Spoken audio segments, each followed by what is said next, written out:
이 그림은 오른손으로 그린 지 몇 해 되지 않았던 시기의 작품입니다. 대부분의 화가가 오른손잡이이니 무의 오른손으로 그렸다고 언급할 것까지 있냐고 볼 수 있지만 이전에는 그는 왼손잡이 화가였거든요. 그러나 내면의 그림을 그리고 싶었고 이전의 그림과는 다른 화풍을 그리겠다고 결심하면서 오른손으로 그림을 그리기 시작했어요. 그러면서 화가 개인의 주관적이고 감성적인 표현으로 들어갔습니다. 다소 초현실주의적이고 심리적인 마음의 물음에 대한 해답을 찾아 헤맸어요. 인생은 고난이 많고 삶과 죽음이 동시에 일어나는데 어떻게 해야 행복한 마음을 가질 수 있을까? 젊은 시절의 화가는 고민이 많았습니다.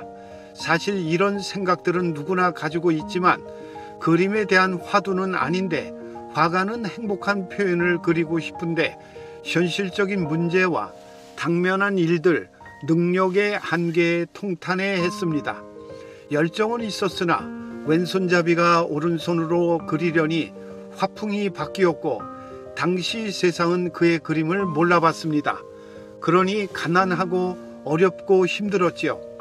그래서 행복의 표현을 하려면 진정한 행복의 의미를 알고 그리는 자가 행복해야 진정한 행복이 표현된다고 여겼습니다. 종종 감당할 수 없는 두려움과 번뇌와 후회가 밀려올 때에는 화가는 산책을 통해 자연으로부터 살아가야 할 모티브를 얻기도 했습니다. 정처 없이 너무 먼 거리 한 번도 가보지 않았고 어딘지도 모를 호숫가에 다다를 때였습니다. 날은 춥고 어두워오고 비는 오는데 사람들은 제각기 기쁘게 갈 곳이 있었고 생활에 여유가 있었습니다. 그러나 자신과 같이 힘겨워하는 사람은 움츠리며 비를 피하고 있었지요. 그러다 물가를 물끄러미 보았는데 춥고 어두워오고 비가 내리는데 어느 낚시꾼은 신나게 낚시를 하고 있었어요. 화가는 그 모습에 의아해했습니다. 그 낚시꾼은 아예 비옷을 입고 추적추적 겨울비를 맞으며 밤공기 사이로 입김을 내보였습니다. 다른 사람은 비오고 어둡고 추우니 도망가듯 이 상황을 피했지만 낚시꾼은 오히려 이 상황을 즐기고 있었던 거죠. 아하, 화가는 깨달았습니다. 사람에게 행복은 환경이 아니라 마음가짐에 달렸다는 것을요. 그래서 화실로 신나게 달려가서 오랜 시간 동안 그 감흥을 캔버스에 담았습니다.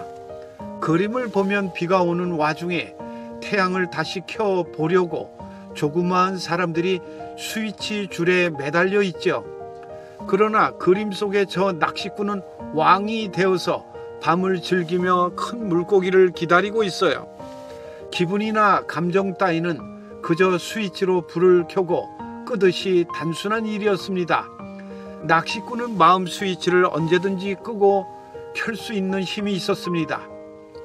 일반 사람들은 춥고 어둡고 비오는 괴로운 상태가 되면 삶에서 도피하지만 낚시꾼은 자기만의 호젓한 시간을 즐길 절호의 기회로 보았던 겁니다.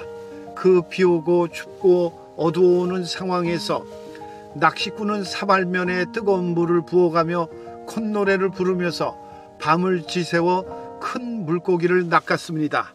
그 낚시꾼에는 마음의 스위치가 있어서 마음먹은 대로 아침이 되기도 하고 밤이 되기도 하며 어느 환경에서도 즐거웠습니다. 그 사람은 낚시를 그저 좋아해서 날씨나 온도나 어둠 따위는 아무렇지도 않았던 겁니다. 이 시기 전후로 화가는 일체유심조라는 단어를 좋아하게 됩니다.